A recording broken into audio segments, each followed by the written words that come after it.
Une des meilleures façons de perdre des amis est d'être rejeté et d'aller jusqu'au bout avec Dieu. Soyez sérieux à propos des choses spirituelles, abandonnez toutes vos idoles, tournez-vous vers le Seigneur de tout votre cœur et faites en sorte que Jésus possède tout votre être, détournez les yeux des choses de ce monde. Et vous devenez soudain un fanatique religieux aux yeux des gens. Vous devez alors vous attendre au pire rejet que vous ayez jamais connu. Quand vous étiez tiède, que vous aviez une certaine forme de piété, mais sans puissance, que vous n'étiez ni trop saint ni trop pécheur, vous ne dérangiez personne, pas même le diable. Tout était calme, vous étiez accepté. Vous n'étiez qu'un parmi de nombreux croyants tièdes. Mais vous avez changé. Vous avez faim de Dieu maintenant. Vous avez été convaincu de péché et vous êtes incapable de jouer aux chrétiens. Vous vous êtes repenti et vous vous êtes tourné vers le Seigneur de tout votre cœur. Les idoles ont disparu. Vous avez commencé à fouiller dans la parole de Dieu. Vous n'êtes plus à la recherche des choses matérielles. Vous êtes obsédé par Jésus. Vous êtes arrivé à un niveau élevé de discernement et vous commencez à voir dans l'Église des choses qui ne vous ennuyaient pas avant. Vous entendez prêcher en chair des idées qui vous brisent le cœur. Vous voyez des chrétiens céder à la tentation du compromis comme vous le faisiez autrefois. C'est pourquoi cela vous fait si mal. Vous êtes maintenant réveillé. Vous avez changé de direction, vous êtes brisé et vous avez un esprit repentant. Dieu vous a donné un fardeau pour l'Église. Au lieu de se réjouir ou de vous comprendre, vos amis croient que vous êtes devenus fous. On se moque de vous, on vous ridiculise et on vous traite de fanatique. La main de Dieu s'est posée sur Moïse de façon merveilleuse et lui a fait prendre conscience de l'esclavage du peuple d'Israël. Moïse était si enthousiasmé par la nouvelle du salut qu'il venait de recevoir qu'il s'est précipité pour en faire part à ses frères. Il pensait que ses frères comprendraient que Dieu leur accordait le salut par sa main, mais eux ne comprirent pas. Moïse était l'homme le plus doux de la terre à l'époque. Dieu le consumait littéralement. Il n'essayait pas d'être plus saint que les autres, il avançait dans le Seigneur de façon prophétique. Il voulait que ses frères entendent et voient ce que Dieu se préparait à faire. Mais au lieu de cela, ils l'ont rejeté en disant « Qui t'a établi chef et juge sur nous? Pour qui te prends-tu » Il comprendrait peut-être un jour, mais pas maintenant. Quand le Saint-Esprit m'a réveillé il y a des années de cela, j'ai commencé à comprendre son appel à la sainteté, et je me suis mise sérieusement à marcher dans la vérité. Sa parole est devenue vivante pour moi, et j'ai alors vu des choses que je n'avais jamais vues auparavant. J'ai voulu en faire part à tout le monde. J'ai appelé des pasteurs au téléphone et je leur ai raconté ce que Dieu me disait. Avec ceux qui venaient me voir dans mon bureau, je pleurais, je sortais ma Bible et je leur montrais les vérités glorieuses qui parlaient d'un cœur pur et de l'abandon complet. Je croyais qu'ils le comprendraient eux aussi.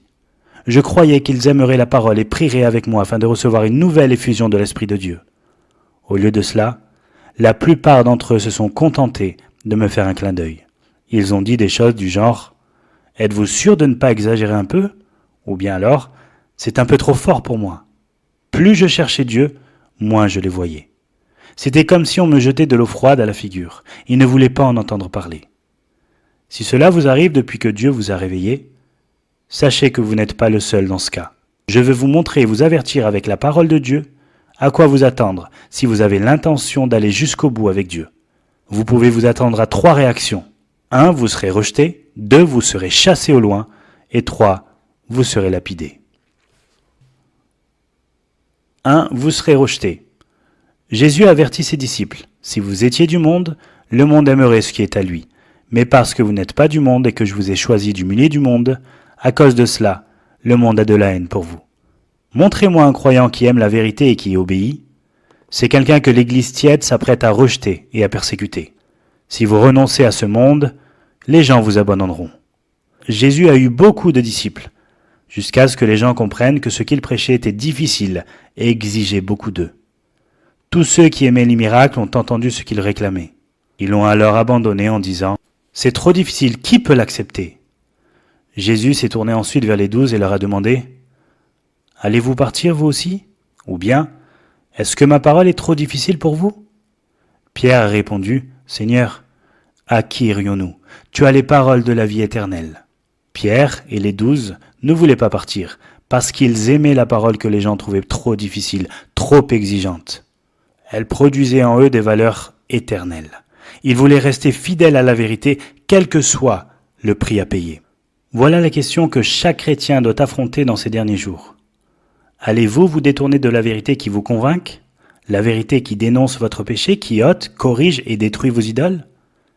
La vérité qui vous appelle à détourner les yeux des choses de ce monde, de vous-même et du matérialisme? Ou bien allez-vous vous tourner vers la prédication douce, rassurante, qui vous chatouille agréablement les oreilles, en prétendant que tout va pour le mieux dans le meilleur des mondes? Allez-vous permettre au Saint-Esprit de vous sonder? De vous révéler ce qu'il veut?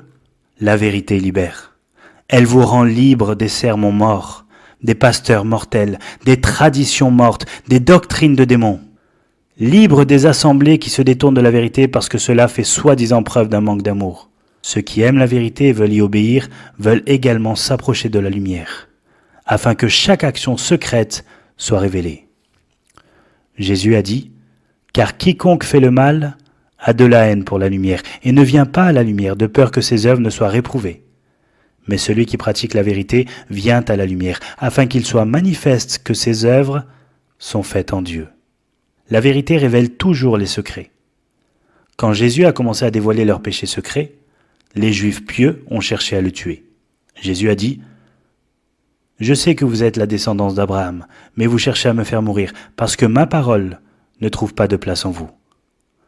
Mais maintenant, vous cherchez à me faire mourir, moi un homme qui vous ai dit la vérité que j'ai entendue de Dieu?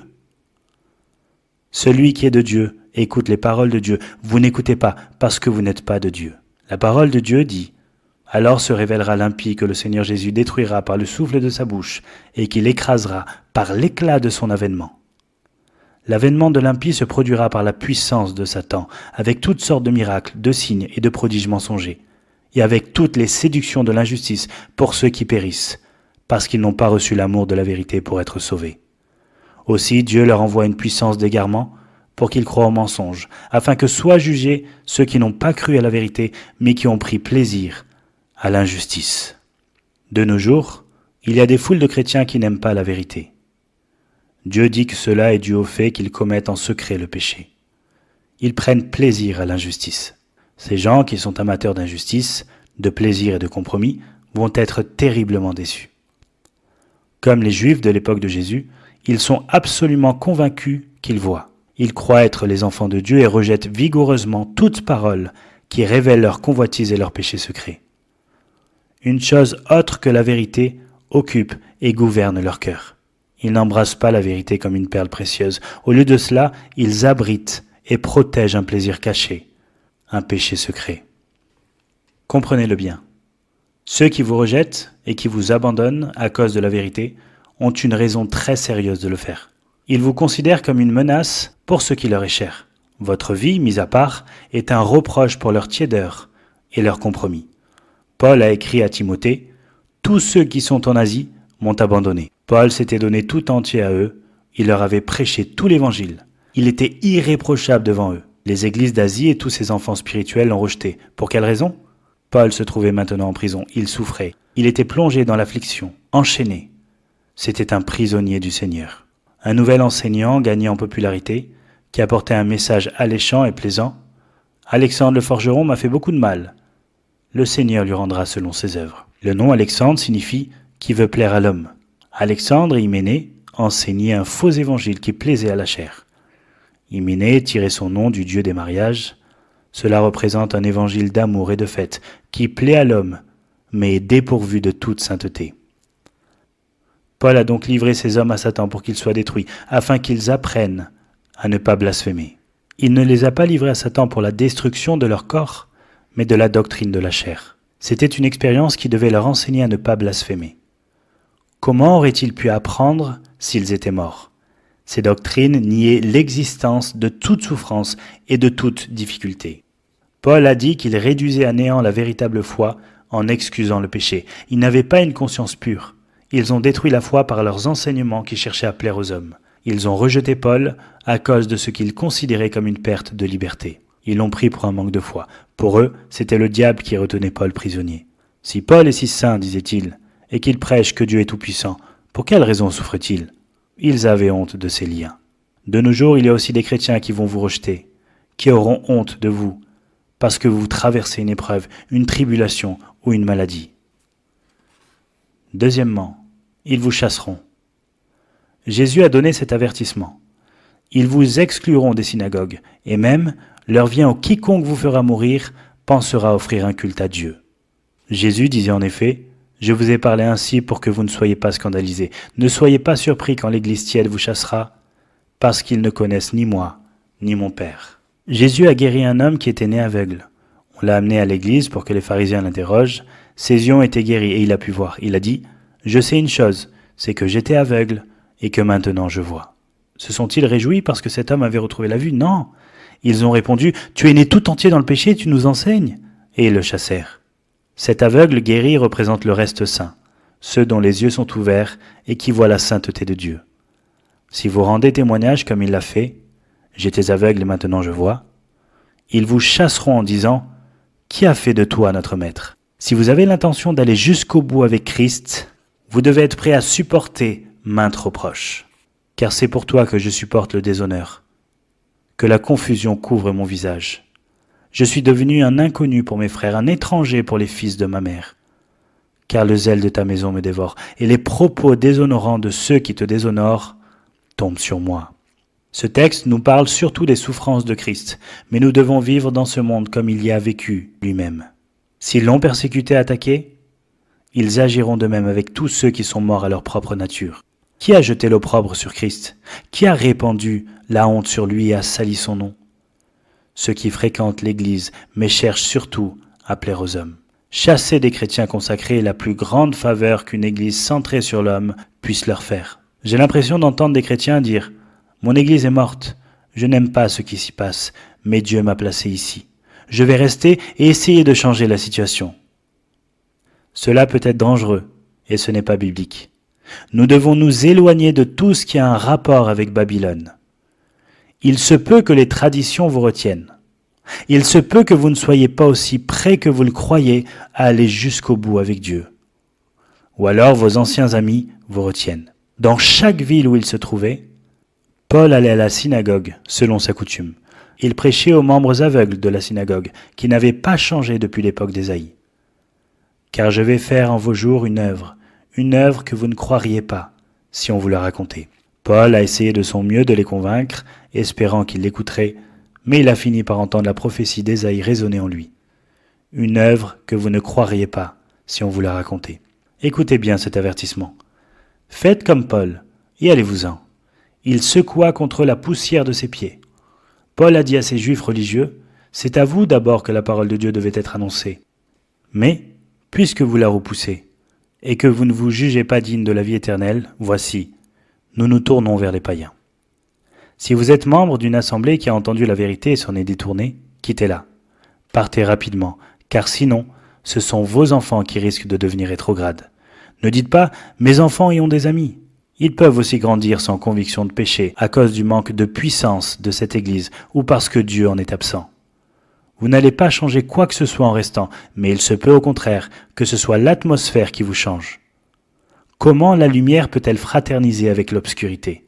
C'est pourquoi sortez du milieu d'eux et séparez-vous, dit le Seigneur, et moi, je vous accueillerai. Troisièmement, vous serez lapidés. La majorité va vous lapider. Ils lapidèrent Étienne, qui priait et disait « Seigneur Jésus, reçois mon esprit ». Qui a lapidé Étienne? L'organisation religieuse la plus prestigieuse de l'époque. Ils l'emmenèrent au Sanhédrin. Il y avait là un seul homme contre toute une foule. Voici un homme dont les yeux sont fixés sur le Seigneur et cependant on le hait. Écoutez la haine de ces hommes religieux, ces fanatiques. Ils grinçaient des dents contre lui. Ils crièrent alors d'une voix forte en se bouchant les oreilles et ils se précipitèrent tous ensemble sur lui. Qu'y avait-il chez cet homme juste qui a pu exciter à ce point la colère de ces hommes religieux? Il prêchait une vérité qui leur transperçait le cœur. Hommes au cou raide, incirconcis de cœur et d'oreille, vous vous opposez toujours au Saint-Esprit, vous comme vos pères. Vous qui avez reçu la loi sur l'ordre des anges et qui ne l'avez pas gardée. Ils étaient forcés de prêcher la vérité. Leur cœur s'accrochait encore au monde, car ils étaient prisonniers de la convoitise. Ils connaissaient la loi de Dieu, mais refusaient d'y obéir. Ce faisant, ils crucifiaient le Christ.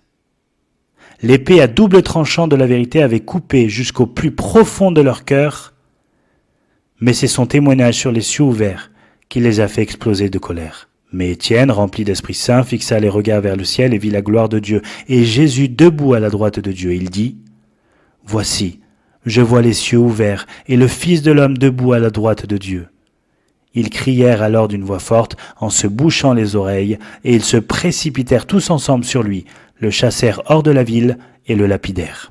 Les témoins avaient déposé leurs vêtements aux pieds d'un jeune homme, nommé Saul. Étienne a révélé toute l'ambiguïté de leur attitude. Et en ces jours-là, ils firent un veau. Ils apportèrent un sacrifice à l'idole et se réjouirent des œuvres de leurs mains. Alors Dieu se détourna et les livra au culte de l'armée du ciel, selon qu'il est écrit dans le livre des prophètes. M'avez-vous offert des victimes et des sacrifices pendant 40 ans au désert, maison d'Israël? Vous avez porté la tente de Moloch et l'étoile du dieu Ronfa. Ces figures que vous avez faites pour les adorer. Aussi je vous déporterai au-delà de Babylone. En cette ère de la grâce, si vous regardez une femme avec convoitise, vous avez commis l'adultère aux yeux de Dieu. Si vous haïssez, vous êtes meurtrier. Si on vous lance des insultes parce que vous allez jusqu'au bout avec Dieu, on est en train de vous lapider. Les lèvres de l'insensé se mêlent aux disputes, et sa bouche appelle les coups. La bouche de l'insensé cause sa ruine. Les paroles du rapporteur sont comme des friandises, elles descendent jusqu'au fond des entrailles. Ils, les méchants, aiguisent leur langue comme une épée, ils lancent leurs flèches, des paroles acerbes. Jésus a enseigné la parabole du vigneron qui a demandé qu'on lui envoie les fruits de sa vigne. Il a envoyé ses serviteurs les chercher. Les vignerons prirent ses serviteurs, frappèrent l'un, tuèrent l'autre et lapidèrent le troisième. Il en est de même de nos jours. Dieu a envoyé ses saints prophètes pour rassembler le fruit de sa vigne. Au lieu de cela, il y a des luttes verbales, des meurtres engendrés par la haine, et des mots blessants qui sont des instruments de lapidation. Nous avons aujourd'hui une association Étienne, dont chaque membre peut dire « Je vois les cieux ouverts ». C'est cette vision claire de Jésus qui excite la colère de ceux dont le cœur n'est pas circoncis. Les Israélites ont essayé de lapider Josué et Caleb parce que ces deux hommes les appelaient à aller jusqu'au bout avec Dieu. 10 espions ont découragé le peuple de Dieu en disant « Nous ne pouvons pas aller jusqu'au bout, il y a trop de géants, les murailles sont trop élevées. » Caleb fit taire le peuple, qui murmurait contre Moïse. Il dit « Montons, et nous prendrons possession du pays, car nous en serons vainqueurs. » Ils ont répondu « Donne-nous un chef et retournons en Égypte. » Et parmi ceux qui avaient exploré le pays, Josué, fils de Nun, et Caleb, fils de Yéphouné, déchirèrent leurs vêtements et parlèrent ainsi à toute la communauté des Israélites. « Le pays que nous avons parcouru pour l'explorer est un pays très très bon. Si l'Éternel nous est favorable, il nous fera entrer dans ce pays et nous le donnera. C'est un pays découlant de lait et de miel. Seulement, ne soyez pas rebelles contre l'Éternel et ne craignez pas les gens de ce pays, car ils nous serviront de pâture. Ils n'ont plus d'ombrage pour les couvrir. L'Éternel est avec nous. Ne les craignez pas. » Toute la communauté parlait de les lapider lorsque la gloire de l'Éternel apparut sur la tente de la rencontre, devant tous les Israélites. Dans cette histoire, je ne m'intéresse pas particulièrement à Josué ou à Caleb, car Dieu était avec eux. Je m'intéresse plutôt au peuple de Dieu qui grinçait des dents et ramassait des pierres. Pourquoi un appel à l'obéissance a-t-il provoqué une telle réaction chez ces gens-là? Je suis convaincu que dès l'instant où le cœur est prisonnier d'une idole ou de la convoitise, l'incrédulité s'installe. Le compromis et l'incrédulité marchent la main dans la main. Dès cet instant-là, toute prédication contre le compromis irrite et ces gens finissent par lutter contre Dieu, tout en confessant son nom. Comment doivent réagir les justes quand ils sont rejetés, chassés ou lapidés? Jésus a réagi comme un agneau et n'a pas ouvert la bouche. N'appelez pas le feu céleste sur ceux qui vous maltraitent. Pourquoi ne souffrez-vous pas plutôt quelque injustice? Pourquoi ne vous laissez-vous pas plutôt dépouiller? Injuriés, nous bénissons. Persécutés, nous supportons. Priez pour ceux qui vous persécutent. Je ne peux pas supporter les prophètes arrogants qui menacent, maudissent ou se battent. Quand Shimei, installé en haut d'une colline, a jeté des pierres à David, qui fuyait Jérusalem et Absalom, le capitaine de l'armée de David a dit « Pourquoi ce chien mort maudit-il le roi, mon Seigneur ?» David a répondu « S'il maudit, c'est que l'Éternel lui a dit « Maudit David, laisse-le et qu'il maudisse. Peut-être l'Éternel regardera-t-il ma peine et me fera-t-il du bien en retour de sa malédiction d'aujourd'hui. Moïse est allé jusqu'au bout, jusqu'à la montagne, et là, il s'est enfermé avec Dieu. Là, son visage a brillé, et même si tout le monde pouvait le voir, à tel point qu'il devait se cacher le visage, il ne savait pas lui-même que son visage brillait. Il ne se rendait même pas compte que la sainteté de Dieu se reflétait sur son visage. Comme Étienne, Moïse ne s'est pas vanté de ce que Dieu avait fait en lui. Ni l'un ni l'autre n'a pas pris l'air d'un prophète. Ils n'ont pas menacé, ils n'ont pas parlé de révélations nouvelles ou spéciales, même si c'était le cas. Ils n'ont pas arboré un air de fausse piété.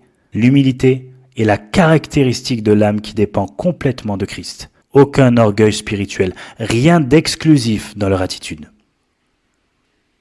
Quelle est la récompense? C'est que Christ se tiendra à vos côtés. Il y a beaucoup d'autres récompenses en réserve pour ceux qui vont jusqu'au bout, mais je veux mentionner seulement celle-là, parce qu'elle nous suffit. Paul a été enfermé dans une prison à Jérusalem, et toutes les autorités religieuses voulaient le tuer. Un véritable tumulte régnait dans l'Église. On l'a accusé d'avoir prêché une fausse doctrine, d'avoir même souillé le lieu saint. Même les soldats craignaient que Paul ne soit mis en pièces, c'est pourquoi ils l'ont emmené de force et l'ont mis en prison. La nuit suivante, le Seigneur s'approcha de Paul et dit « Prends courage, car de même que tu as rendu témoignage de moi à Jérusalem, il faut aussi que tu rendes témoignage à Rome. » C'est le Seigneur en personne qui s'est adressé à Paul, et non un ange. Quelle parole d'encouragement il lui a adressée.